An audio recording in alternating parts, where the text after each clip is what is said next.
turned out to be a great start for the defending WPL champions Royal Challengers Bengaluru because they have outclassed Gujarat Giants in the opening match of the third edition of the Women's Premier League. Well, RCB successfully chased down the target of 202, which was obviously set by Gujarat Giants, and it turned out to be the highest successful run chase in the history of the Women's Premier League. So that's basically about it in a nutshell as to how this match progressed, and it was the Smriti Mandhana led Royal Challengers Bengaluru, who are currently the reigning champions of the WPL.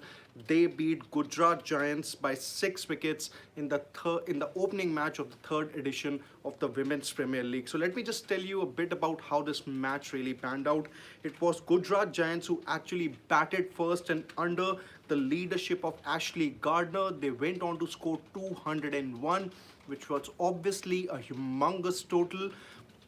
Overall, if we talk about Gujarat Giants' performance, initially they did lose a couple of wickets, and at one stage they were 85 for 3 at round about 12 overs, and it did not really look like that they would even go on to cross 160 or even for that matter 170. But then, due to some late blitz by Deandra Doughton and obviously a 50 by opener and keeper Beth Mooney, Gujarat Giants made sure that they were able to score more than 200. But then in response, if we talk about RCB's reply here, they did not really get off to a great start. They lost their opener Smriti Mandhana and Danny Wyatt for cheap scores, and at one stage obviously RCB were 14 for 2, did not really have the best of the starts. But then came the experienced Elise Perry. She made sure that she brought RCB's innings back on track with the 50 that she scored, and towards the end she was supported by Richa Ghosh, who's obviously making a name for herself with all the blistering knocks that she has played, not just in the previous couple of editions of the Women's Premier League, but also for the Indian cricket team in the ODI and the T20I format.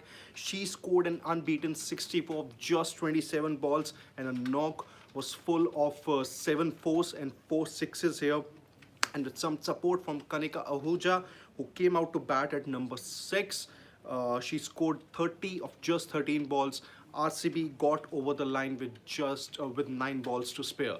So in case you have just joined us, well, Royal Challengers Bengaluru, they have gotten off to a flyer in the third edition of the Women's Premier League. They have beaten Gujarat Giants by 6 wickets, and despite the multiple injuries that RCB have had in the lead up to the tournament, they have made sure that it hasn't really impacted their preparation and also the team morale and the way they went about their business in the tournament opener against Gujarat Giants. Well, it does look like that RCB are well and truly ready to make sure that they win the title for the second time in a row as far as the Women's Premier League is concerned.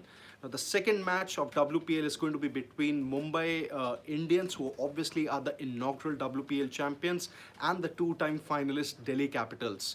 So for RCB next week, they would want to make sure that they continue their winning momentum. On the other hand, for Gujarat Giants, they have some things to take care of as far as their bowling is concerned. They would want more tidy spells, and at the very same time they would want more wicket taking options in the middle overs, because the way Richa Ghosh and Elise Perry, they went about their knocks, Gujarat Giants will have something to ponder about, and as far as their bowling is concerned, they would need more wicket-taking options. So that's about it as far as the things surrounding the WPL opener is concerned. RCB have gotten off to a great start. They won the tournament opener by 6 wickets, and let's see how things really go for them from here on. So stay tuned to Sports Today as we'll bring you all the latest updates and analysis from the sporting world.